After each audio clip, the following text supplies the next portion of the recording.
Eileen Giles and Paddy Powell are identical twins who went to school at Stella Maris College in Geraldton. Their Year 11 teacher was Sister Monica Maddox, and in the late 1980s she rang the girls and asked them whether they would be involved in a Thai exchange program where students from Thailand came to learn English for 6 weeks and stayed with the families and friends of Paddy and Eileen. In 1994, the girls and their family went back to Thailand to visit the students and to also meet the family of their future sister-in-law. While in Thailand, they asked a local priest where they could buy a statue of Our Lady of Lourdes because that was the parish that they came from. He directed them to go to the St. Vincent de Paul mission office in Bangkok. There they found a statue like they'd never seen before. It had a beautiful face and a shimmering garment. Paddy already had a statue of the Sacred Heart, so when the statue came back to Australia, it was placed on a table next to the Sacred Heart statue. On March the 19th, 2002, Paddy came home from work at Colby Catholic College. She went into the room where the statues were and was sitting in a chair in the corner. As she looked over, she saw that there was 2 shiny streaks coming down the cheeks of Our Lady. She got up and went over to the statue to have a closer look. When she got there, Our Lady was in fact weeping. Paddy started to weep herself. She likened it to her mum weeping and asked Our Lady, "What can I do to help you?" Paddy's parish priest, Father Walsh, was sick, so she told the assistant priest, and he said that it was private revelation and that it would stop, and it did the next day. 10 days later, on Good Friday, the statue started to weep again and wept until Easter Monday. Paddy again told the assistant priest, and he said again that it would stop and not to worry about it. The tears were a yellow oil and had the most amazing perfume. The statue next wept on the feast day of Corpus Christi, but this time it wept for longer. On August the 14th, the feast day of St. Maximilian Kolbe, Paddy came home from her work, and as she entered the front door, she was struck by the most amazing perfume. She ran to where the statues were, and Our Lady was again weeping. On contemplation, she decided to take the statue down to Father Walsh, as he was now back in the parish. They sat in his kitchen, and Father Walsh said, "Tomorrow is the feast day of the Assumption. We will place the statue on a little table next to the altar." Father Walsh explained to people after Mass why the statue was there, and that it was indeed weeping. Paddy took the statue down to the parish on a Friday, Saturday and Sunday, so that people could come and witness what was happening. The crowd started to build as word spread about this amazing event. The Record, which is the Catholic newspaper in Western Australia, contacted Father Walsh 3 weeks later and contacted Paddy and asked whether they could do an article about this event. The reporters got in touch with the Archbishop to gain his permission to print the article. He happened to be on retreat in the Rockingham area and told them that he would go and witness for himself. When the Archbishop entered Paddy's home, he was immediately struck with a beautiful perfume. He made his way down to the shrine with Paddy and a few others. I went to scoff and remained to pray. And in fact I did. I went down on my knees with the others and we said a prayer. The Archbishop gave the Record the approval to print the article, and it was in the paper the next weekend. The secular newspapers have the Record delivered on a Thursday, so they were quick off the mark trying to get an interview. Word spread worldwide, and agencies all over the world were asking for interviews. The TV channels all wanted to do stories, and Channel 7 Today Tonight wanted to do a feature. They asked whether they could actually send the oil to be tested and the statue to be examined. Everything was run past Father Walsh and he agreed that this was okay. So oil was collected by one of the reporters and documented and sealed. The oil was taken to Murdoch University where it was examined. Eiling and a reporter took the statue to Curtin University where it was x-rayed, and then a scientist examined the eyes under a microscope which was magnified 40 times. Is it real or a fake? To find out, Today Tonight commissioned a series of tests at 2 universities. The first test, a chemical analysis of the Madonna's tears. And very quickly we realised it was vegetable oil type thing, and almost certainly olive oil. Researcher Doug Clark used infrared radiation to examine the fluid's composition. In a nutshell, he believes it's oil, with an added fragrance, probably rose oil. And although the statue's supposedly 80 years old, he says the oil is quite fresh. So it's unusual that an oil would sit somewhere exposed to the air for 8 years and not be rancid or not take on a deeper colour. That makes me suspect that the oil is not too old. Mr Clark believed a reasonable explanation was there may be a cavity or reservoir of oil inside the statue. Eventually it would just come out through any area which was permeable to that oil. You actually see the eyes, those the facial features here. This goes right up to the vertex and then where does it go? Rob Hart from Curtin University's Medical Imaging Department took x-rays to see if there was an unusual structure inside the fiberglass statue.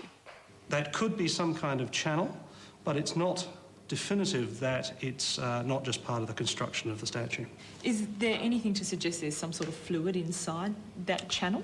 No, there isn't at this stage. Just look here. This is the sort of sign we're looking for. This is how a fluid level will appear in a real patient, and so we're looking for an equivalent horizontal line somewhere inside this structure, and we don't see that feature. The x-rays revealed an area at the bottom of the statue that appears like a sponge, which might be the source of the tears. It's just a porous structure that could conceivably hold some kind of fluid. We haven't demonstrated that it does, and it could just be part of the normal construction of the statue. Coming from, it doesn't look like there are physical holes inside. Next test was by biomedical scientist Gary Whittaker, who used a powerful microscope to check for holes that could be releasing the tears. We actually looked at it at 40 times its normal size, scanned over the eyes, particularly at the corner of the eyes on either eye, just to make sure it wasn't coming from the corners. But we could actually see pooling, and it was actually pooling as we were looking at it. So it's very, very intriguing. The scientist asked Eileen 4 times whether he could wipe the eyes, and 4 times the eyes welled up with tears. He was so amazed that he called Eileen and the reporter over to have a look. They were all so surprised because they could actually see the pooling in the tear ducts. Eileen then took the statue and picked Paddy up, and they went to a friend's place. The statue's face was quite dry because the scientist had wiped it clean. As they placed the statue on her little coffee table in her lounge room, the statue started to flow with tears down her face. Their friend was so excited that she ran to the other villas and told them to come and have a look. Everybody present knelt and prayed a rosary. The statue was then taken home, where on the weekends it was taken up to Our Lady of Lourdes Church. In November of 2002, the Archbishop announced that he was going to form a commission.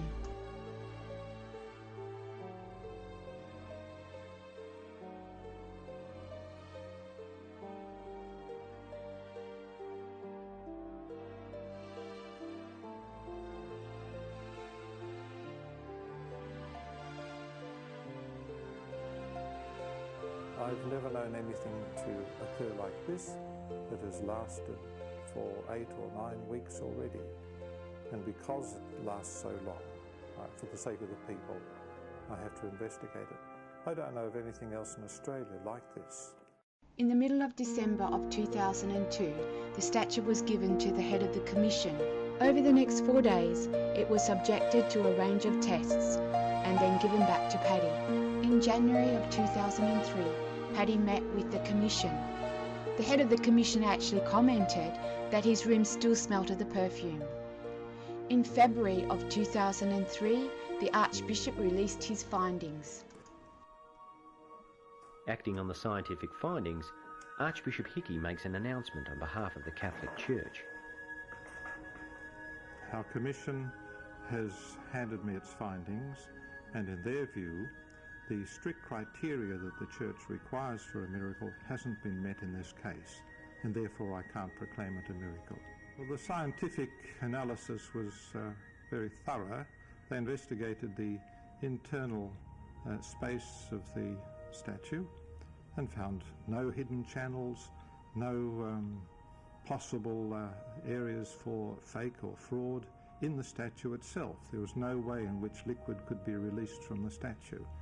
Externally, it had no cavities, and so the statue had not been tampered with in any structural way.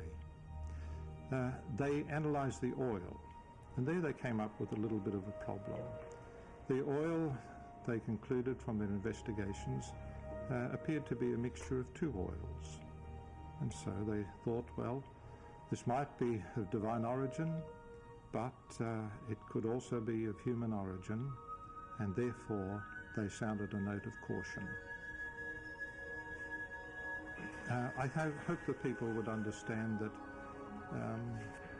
their great devotion to Mary, their love for her, their belief in the power of prayer is still exactly the same. And those who claim healings and conversions are simply pointing to the power of prayer, not necessarily to the fact that the statue is weeping. Now that the investigation has been concluded, I have to say, for the good of the faithful, that it is to be returned and has been returned to its owner, and there it will stay, not for public veneration in our churches, but in the private house where it belongs. On February the 17th, 2003, the statue was taken for the last time from the church. It was placed in an altar in Paddy's home, which was later to become the Holy Family House of Prayer. People stepped up and came to serve. A prayer group was formed called the Servants of the Little Way, and Paddy opened her home 3 days a week. Pilgrims still come to this day. At the end of 2003, Our Lady appeared several times in a storage area at the side of the house. On the 17th of December, she asked that they pray a novena consecrating themselves to the Sacred Heart, the Immaculate Conception and the Holy Family. This was to finish on Christmas Day. She appeared again and asked may she appear for the next 15 days. On the 8th of January, the last day, quite a few people gathered with Father Walsh in this area. Our Lady said that she would leave a sign. When Our Lady appeared, a gentle breeze would come, and the whole area would be filled with the most beautiful perfume. After the apparition, people carried lanterns forward to see where Our Lady had stood. The area did not have any lighting. Much to their surprise was 2 little footprints left on the grey slab.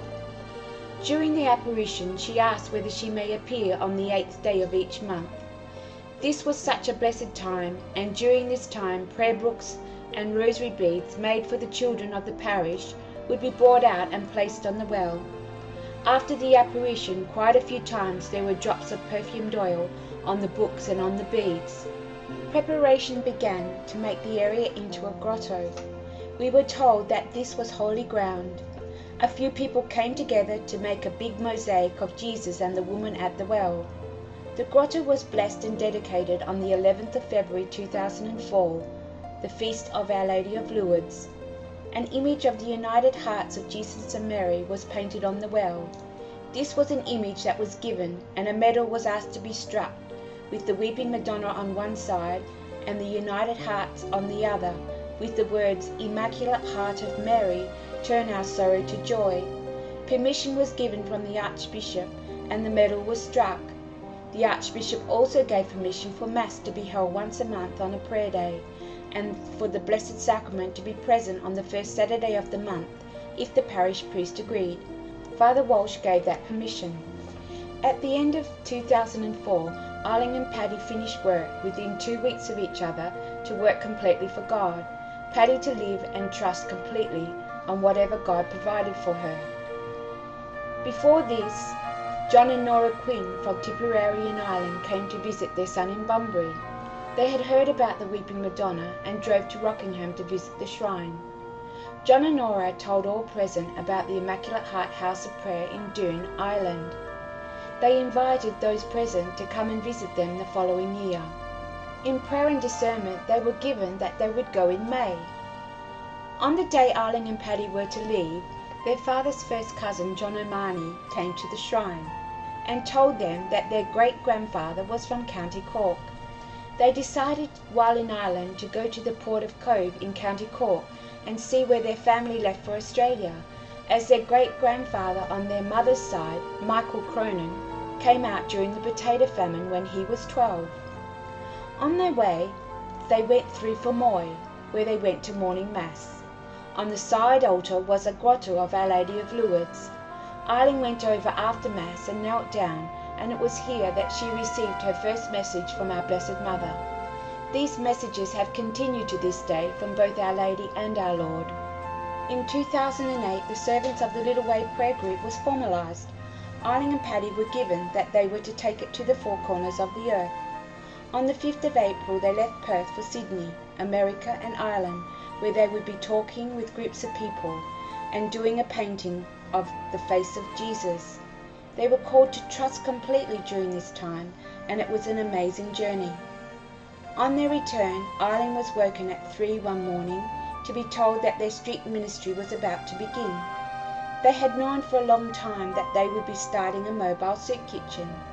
A generous benefactor asked how much they would need to buy a van, and off the top of their head they said $5,000. Permission was granted from the Rockingham Council, and a van was purchased and fitted out. The name given was Soul Soup Patrol. Soul stands for Servants of United Love. They became an incorporated body, and part of their constitution was to reach out not only to the homeless, but also to pregnant women in need. Letters were written to all the different churches in the area, encouraging them to come together and serve. The run commenced on the 25th of September 2008, and to this day it still goes out on Thursdays and Sundays. There are about 50 volunteers, and they serve on an average between 40 to 60 people per night. On Thursday they have 2 vehicles go out, one to the parks and the other to the houses. When the statue of Our Lady was in the church, the twins got close to a Scottish family whose daughter Lindsay had cancer. Sadly, she passed away in 2008. The girls met up with Thomas and Angela, Lindsay's parents, in 2010. They were telling them that they had to convert the garage into an industrial kitchen.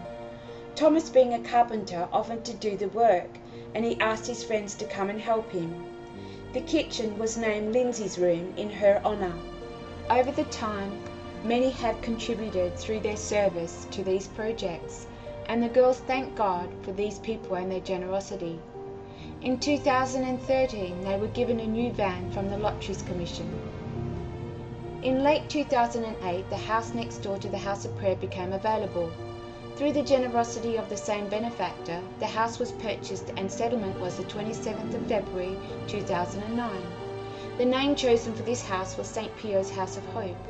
Furniture was given and the house was set up under Soul Care to reach out to women in need. A quilting group made quilts and donated them to make the women feel right at home. In 2012, due to increased need, the Holy Family House of Prayer started receiving women. They stay there while pregnant, and when the baby is 6 weeks old, they transition to the House of Hope, where they stay up to 6 months, and help is provided to get them their own accommodation. For the year of 2013, 13 women and 12 children have used both houses. Courses are provided in home care, vision boards and financial planning. Once a week, both houses come together in a community meal. It is hoped that by the end of their stay, they leave feeling confident and nourished. In ministry, it is important to have prayer support.